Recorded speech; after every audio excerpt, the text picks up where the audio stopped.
All right. Good morning, guys. Welcome to Clickbait and Coffee. We're going to give it a minute to catch up. I don't know why. Like when you go live, there's like a 15-second delay before it starts live. So you got people already in there. Yeah. Groundfall, good morning. Greg Skeens, good morning. We are an hour early because we are an hour ahead. We're in Indianapolis. We got up here yesterday. If you can hear us, give me a 2 before in the chat. I've got Greg New with me. We're up here in Indianapolis at the EMS Expo, having fun. We're probably going to do it kind of quick this morning. I tell you, it's pretty fun. We walked all day yesterday. Well, we got up here. We left my house at like 7-ish, and they're an hour ahead. And they've got weird hours. Like the show is, what was the show? It was open from 11 something to 2 or something. 11, it was 4, yeah, like 11 to 4:45 or something like that is the time that the expo was open. I'm like, who came up with these stupid weird hours? I'm like, and today's weird too. It's only open until 1, right? 10 to 1. Yeah, 10 to 1 is open today. So it's like, all right, cool. We got up early this morning, had breakfast, and I'm like, let's do the live, and then we're gonna go down there and check out some stuff. But it's been cool. I got to meet Taylor. Taylor's a sales rep for Rescue Essentials. We got to meet her. She gave us a bunch of cool stuff that I'll show you when we get back. Gave us that. Got to meet her in person. There's some other people we got to meet and everything like that. It's been fun. I'm excited about sitting down today and looking at some more stuff. And then some of the contacts we made later on, next week we're going to sit and get some new products coming out for y'all. And then don't forget, tomorrow, I think it starts at 9 o'clock, is the Homestead meetup. It's in Bowling Green. Bring a soup or a dessert. We're going to be there. We've got, I think, 30-ish something people going to be there. Tomorrow, Shelly's keeping up with all the numbers, and because I don't do that kind of stuff. But it's going to be fun. Shelly's going to be doing soap making and showing you how to make some soap. Jessica's going to be doing chicken care. And then we've got a surprise for everybody that comes. They're going to get a new piece of medical equipment. Yeah, show them. A T-ring. We're going to talk about that here in just a minute. But the guys at T-ring are giving us some promo items to bring to y'all, so we're going to give y'all one of those. He was like, yeah, he's like, you're having a meetup. And I was like, yeah. And I was like, we're going to have maybe 30, 40-ish people, something like that. And he's like, let me know. He said, send me the email where I can track all the stuff with accounting. And he's like, I'll have the stuff for you. You can pass it out and show the people on a Saturday. So I was like, this works. I'm like, this is pretty cool. But yeah, Homestead meetup tomorrow. I think we're going to start at like 9-ish, something like that. It's at the Expo Center where we have the festival in Bowling Green. Also, don't forget, the Land Nav class is still on sale, 25% off. I forgot to stick that. Let's stick that. All right, there you go. There's a link. Just go to the website and hit in-person contact or in-person workshops. There's no coupon code needed, anything like that. Sign up, pay for your ticket, and you're going to get 25% off it. So, be a great time. Oh, it's going to be fun. I mean, it is well worth the money to do that for 2 days. Mike is going to show you everything you need to know about land navigation stuff. If you get out there and get lost, I think you probably didn't pay attention in the class. Absolutely. And it was funny, like last night we were sitting here talking about the land nav, and I was like, Brian and Susan are going to come up. They're going to have the comms and everything. And I was like, so in case somebody gets lost, and then I'm like, if somebody gets lost, I was like, they didn't pay attention in the class. So it's like you failed. If you get lost going on the land nav class, it's like you failed class. We're just going to come get you. Get remedial training after that, right? Yeah, I'd be like, Mike, I need a refresher course. Yeah. So, Greg, talk to me, show me, because you know a little bit more. Like, you really talked to this guy about that. I mean. So they had this new product called Seal, and we are not distributors or anything, or he is not a distributor yet, but he's working on it. But so if you remember the Calcin or whatever, all the calcium clotting agents that they use for deep wounds and all that to help adjunct with a tourniquet or a pressure dressing to stop bleeding. They have a lot of side effects. They're really hot. It burns you when it's working and all that. And then they have to dig it out. They've come up with this new stuff. It's based on the same chemicals, and it's a spray. It's a spray, and it is absolutely amazing. It's cool, as in temperature cool. It doesn't burn you. Even when it contacts your blood, it immediately reacts with blood cells and stops all manner, including arterial bleeding. And it's a powder, a real fine powder. And then when you get the bleeding stopped, they can take water and wash the wound out, and the stuff that's stopping the bleed will stay there, and the rest of it will come out. So the doctor doesn't have to worry about it later on, or you don't have to worry about it later on in your wound. And it's like a very fine talcum powder, and it's got a high pressure aerosolized. Yeah, it really shoots out. And that's designed so that, like, if you have a puncture wound or something, that you can just put this thing right in here and squirt it in there. And I mean, they had videos. They have that was in Africa somewhere, Uganda or somewhere, where they had burns. Yeah, the burns. And then they had a guy that had a big gnarly cut on his hand, and they hit it, and one on his neck, and they just hit that thing, and the bleeding just stopped. It was very amazing.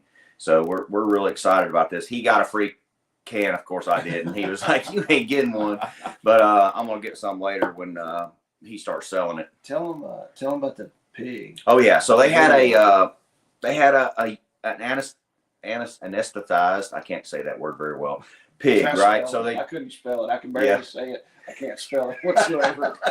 So they use animals a lot in these things, goats and pigs, because they're not anatomically similar to people. So they had this pig, and they had him under anesthesia. How about that? That's better, right? And he was knocked out. Right, he was knocked out. He wasn't feeling nothing. We can spell knocked out. Yeah, knocked out. So they cut into his femoral artery, like, so you could see the cut, you could see the arterial bleed, and they had some of this stuff, and they just went, just sprayed it like that, and man, just like that, it quit bleeding. And then on top of that, to show really how effective it is, because what they're selling it for is almost like a replacement for a tourniquet. So, and especially in areas where you can't get a tourniquet, like up in your groin where your femoral artery is, or up under your axillary where it's really hard to get a junctional hold on your artery. After they sprayed it in there, then they irrigated it with water and got in there with their hands. And I don't mean gentle. I mean, they were rough. They were like moving around, scrubbing this stuff out, and then got a towel and went in there like that and pulled it out and zoomed back in, because it was a big opening where you could see down in there, where they had cut this pig. And it did not start rebleeding. And I mean, it really was amazing. So that's probably the coolest medical product I've seen come out. And I don't know when. I had seen it before. Somebody had done a video on it, and I saw it, and I'm like, this is kind of gimmicky. And I was like, it's the new greatest thing. And I just kind of scrolled on past. But then when we talked to the guys and saw the videos, I'm like, this is legit. And it was Ukraine, I think. I think they're using it in Ukraine, is what they were saying. That, they got a lot of experimental gun and blast injuries. And he was also saying blast injuries and burns. Like, he did spray that guy, had a big 3rd-degree burn down his arm, and so you have all that serous fluid and stuff leaking out. He took this stuff and sprayed it on, and it got like a bark on it.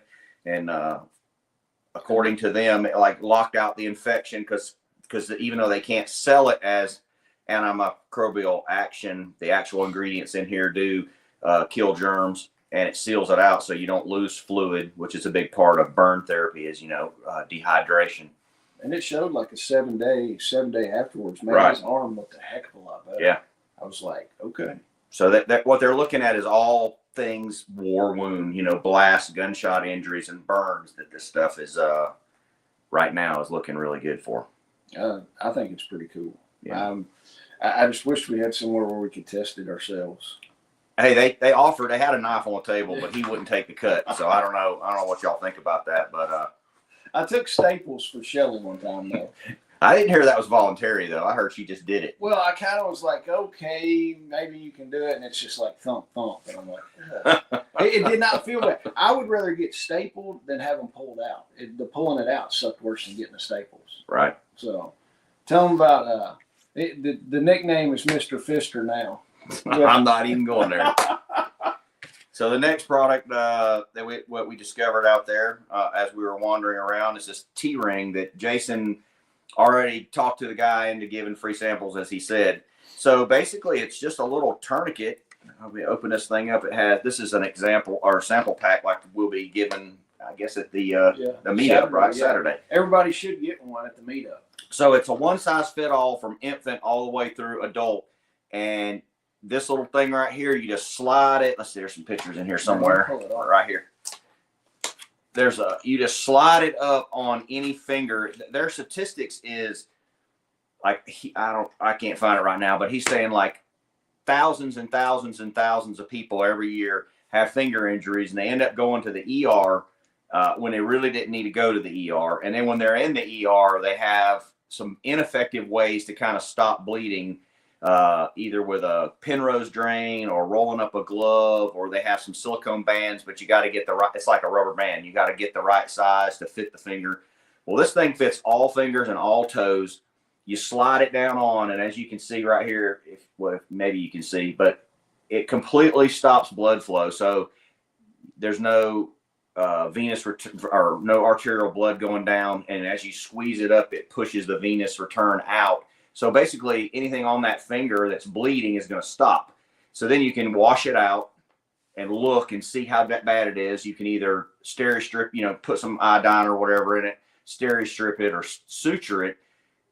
It's helping with the pain, right? Because you're holding it just like when you cut your finger, you hold your finger because it's like, oh, that makes it feel better, right? Mm-hmm. So you're helping your finger not hurt as bad. And they say if it's really bad, they just drip a little lidocaine in it instead of having to do a block shooting, needle all around your nerve and your finger. And then they can clean it out and Steri-Strip it or glue it while they're not getting any blood flow out there. And then this thing just breaks apart. This part right here is soft. You can either snip it or you can just pull it like this and come back out over your finger. And it saves ER visits, and it also helps the ER more effectively and use less materials. So in a SHTF or a home medical scenario, you're not going to need a needle. You're not going to need lidocaine for your nerve block. You're not going to have to deal with blood while you're trying to glue it shut, all this different stuff. So another neat product, maybe not as impactful as life-saving as the other one, but also, we get a lot more finger injuries and toe injuries than anything else. And I was thinking just on my own, we were talking this morning about things that I hate doing medically, and one of them is cutting out ingrown toenails. Yeah. And I was thinking, man, if you had to do an ingrown toenail, you could slide that thing over your toe and you could do your deal. You'd have no blood, and you could doctor it up and get that done too. So anyway, another neat product. I saw these that they popped up online a while back, and I saw it, and I just glanced. I'm like, finger tourniquet. Directions. I'm like, why would you need a finger tourniquet? I was like, what kind of gimmicky thing is this? I'm like, you're not going to bleed to death with your finger. Right. And I'm like, if you really need a finger tourniquet, why don't we put it on your arm if you're really that worried? Right. But then once the guy explained it, I'm like, I can see the use. Yeah. Because your finger if you can cut that blood flow, and then you can do all your doctoring and fixing right there without blood rolling out. It's like, that just makes it so much nicer. Right. And he has showed a video with a big jagged, deep cut. I guess it was up in this part right here of a finger, and showed it with the tourniquet on, and you could literally, it was gaping apart, and you could see all the way down in there to the bone with no blood flow, no nothing. And he was explaining too that on a finger or toe, and you glue it, you have to get it pushed you can't put glue down inside, because then your finger won't pull together. So what you have to do is pull your finger together and they call it approximate your skin back to where it needs to be with Steri-Strips. And then you're putting the glue on, and like I say, you don't have to worry about the blood washing the glue out or whatever while it's drying. So it's fabulous. It's pretty cool. I like it. We're gonna find some other stuff too. You're gonna be a distributor, right? Yes, we're gonna talk to him next week and get hooked up and start selling everything. And these two companies, I don't know if that'll be in the cards, but these two companies have a little, Pelican case almost, right? And they had the seal in there, they had the finger thing, and we were saying, and if you had those two and you had a cat tourniquet and some pressure gauze in there, man, that'd be a heck of an addition, a small addition, but a great addition to IFAC or a medical kit. I'm probably more excited about the seal stuff, honestly. So I mean, I could rig something up to do a finger tourniquet. But it's cool to have. I mean, I can't just rig up down in the shop some kind of seal spray. I mean, just grab one of your, when you're doing your electric work, just grab one of your big zip ties, right? I mean, getting it off would be the hard part. Yeah. You cut another hole in your finger trying to get it off. Like I got to fix it. You just keep working your way up. It's like, until you just go ahead and put a cat around the wrist like you said to begin with, right?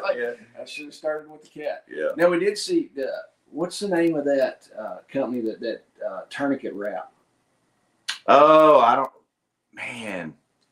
remember. There was one. It seemed good, but it reminded me. It's like a small little roll of, like, the best thing I can put it in is like shrink wrap, pallet wrap. It's almost like an exercise band but thinner, because it had a little stretch to it. It did. It had that exercise band kind of thing, but it was like the thickness real thin of like pallet shrink wrap. Yep. So the guy was showing us that, and he's like, "Oh, like two. What do you say? 4 wraps? 4 wraps around an arm was the same as a tourniquet." Yeah, 4 wraps, and it's like 4 inches wide. And he was like, 4 wraps, and you got inclusion on it. So, I don't know. Good morning, Chuck.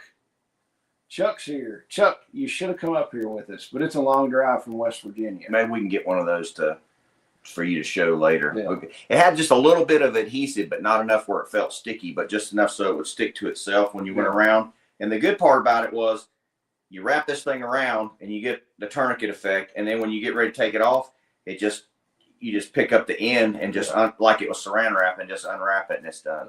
Chuck, and it's small. We're in Indianapolis at the EMS Expo.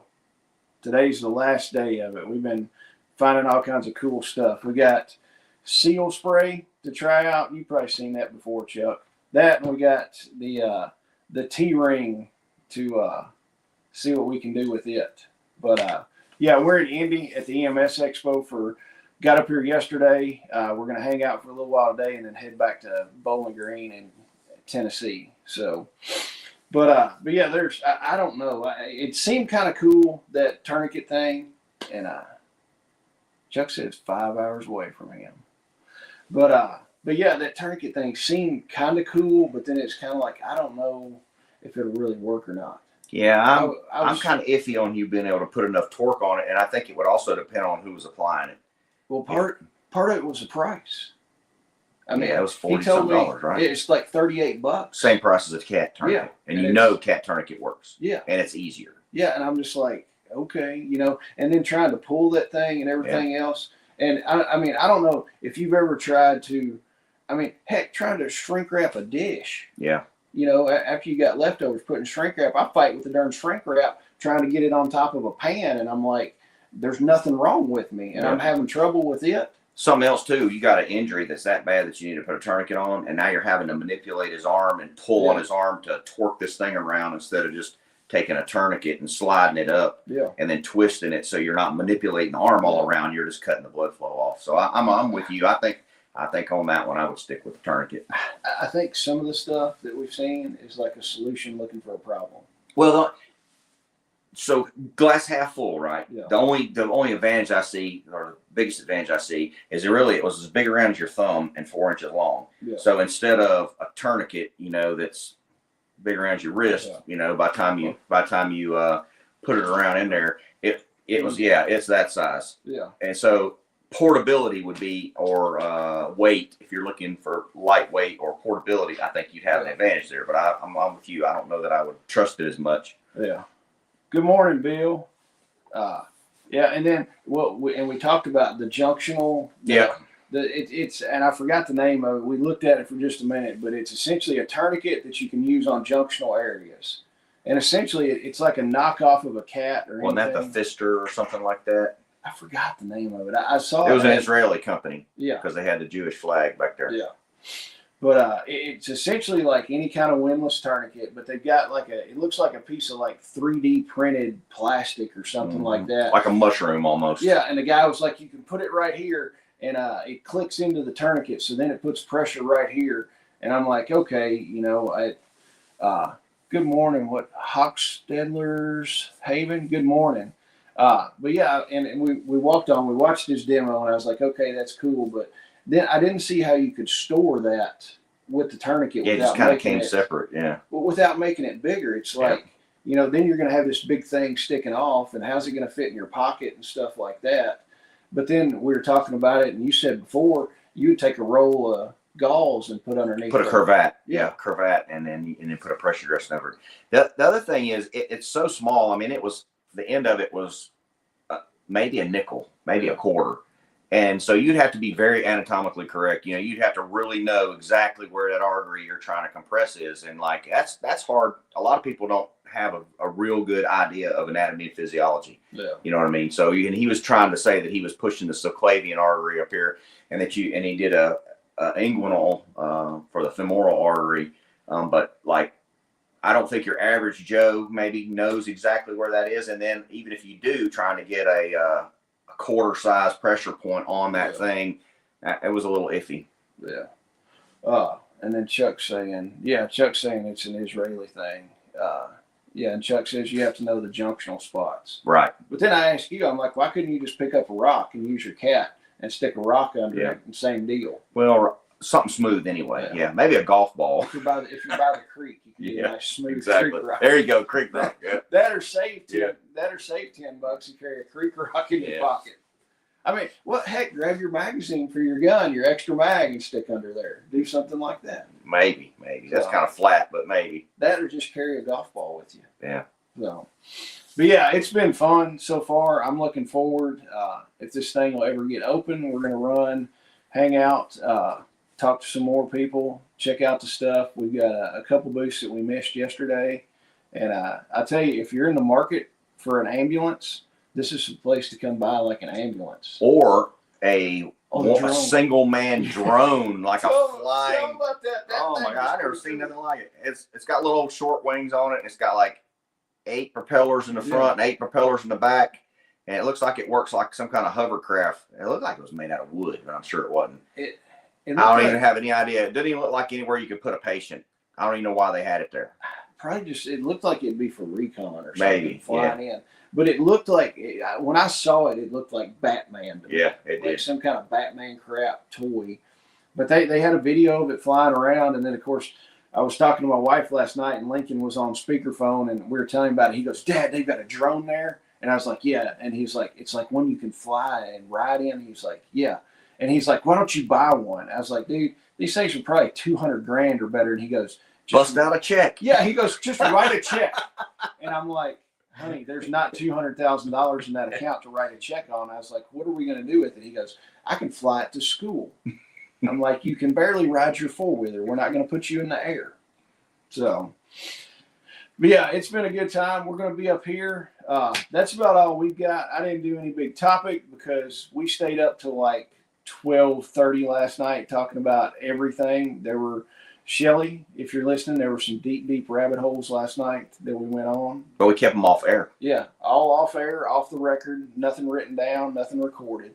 So, but yeah, we're going to go look around some more.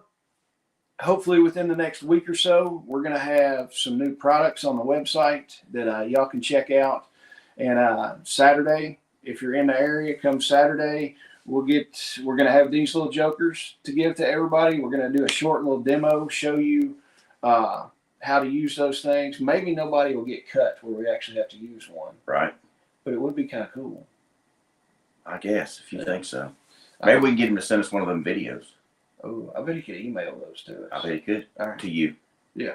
Because he don't have my email. Yeah. Yeah. It's funny. Like when I registered for this thing, and you had to put in your email, and you couldn't use the same email for both people. So I put in Kentucky Sustainable Living for mine, and then I found out I was like, I have to use another email. So I put Jason at Kentucky Sustainable Living. Yeah, Chuck, that's the finger tourniquet. So I put in Jason at Kentucky Sustainable Living. Both the emails go to the same place. And these people are scanning your badges, and Greg's like, oh, yeah, you can scan my badge. I don't get the email. And I'm like, great, I'm going to get double and triple emails on some of this. It kind of ruined her day because she went, oh. Tell about the girl with the trainers and what I said about Halloween. Oh, yeah, so we're walking by there. He's got this thing, man. He really loves all these moulage dummies and arms, and they got all kind of stuff, man. They got some stuff you don't even want to know about. But anyway, they feel real. They're really neat and they have wounds that you can pack, and they have blood that spurts out of them and all that. And so we walked up and we were talking to this one girl that was at this. She had hands and chests and whatever. And he picks up one of the hands, a wrist, hand and wrist, and he's like flopping it around like this. And I said, "Yeah, they feel pretty real." And she started in on her spiel, and he goes, "Yeah, this would be great for Halloween. You could like smack somebody with it. And they'd be like, ah!" And she was pretty insulted about it. I think she was trying to be serious, and he was messing around with her and kind of hurt her feelings a little bit. Greg told me, he's like, just like her mood went down. It's like this kid's screwing around with these prosthetic hands talking about Halloween. Yeah. And I'm like, it would be probably a $400 hand, you know. And now what is weird is there's a big sign out front that said no one under 18 allowed in. And I'm like, okay. And I'm like, all right. I was like, I mean, I wouldn't want to have kids running around. No, there was a lot of blood and gore in all the videos and stuff like that. But I mean, I think a 16-year-old would be old enough to go in there. I Probably mean, there's nothing. I mean, I've seen worse videos on YouTube before. Right. Well, then there's all those anatomically correct dummies that are around there too that for whatever reason they're weird. Yeah. They did. We need to run by the birthing thing. They had that birthing. Yeah, no, thank you. I'm just going to go check it out. Yeah. It had a dummy that was simulating having a baby. It was like a full-size person, and its head's shaking like this. You know, it didn't scream or make noises, but then they were all down there trying to show how to manipulate and whatever. And I'm like, man, that's just carrying it a little bit far, but maybe not. But I can see some 16-year-old or younger, probably mom and dad having to like shield their eyes and move on down the road a little bit. Don't look at the baby coming. Yeah. Bill wants to know those smooth glass beads, if that would work. I guess it would. I mean, it'd have to be big enough to do it. Yeah. I think the big issue would be, number one, this one snapped into the tourniquet. So you'd have to have something that you could keep under the tourniquet on the pressure point. You know what I mean? So it wouldn't slide out while you're moving around or doing. And so that's the snap-on part. And another part, like Bill said, or somebody said earlier, you know, you'd have to be taught, Homestead Medical said, you'd have to be taught where those junctional spots are and get pretty proficient at it. Because, adrenaline and everything else, you'd have to be good at that. Oh, yeah. All right. Well, guys, that's all we got. Come out Saturday. If you're close, it's going to be a good time. We're going to have some good soup, some good fellowship, and hang out with everybody, meet some new friends. We're going to do that. If you need to get your classes or your spot for the land nav class, those are going pretty good. It's going to be fun. I'll be back on here Tuesday morning, and we're going to go get coffee and start walking down to the convention center. And I will see y'all Tuesday morning. Thanks for coming in, and I appreciate it.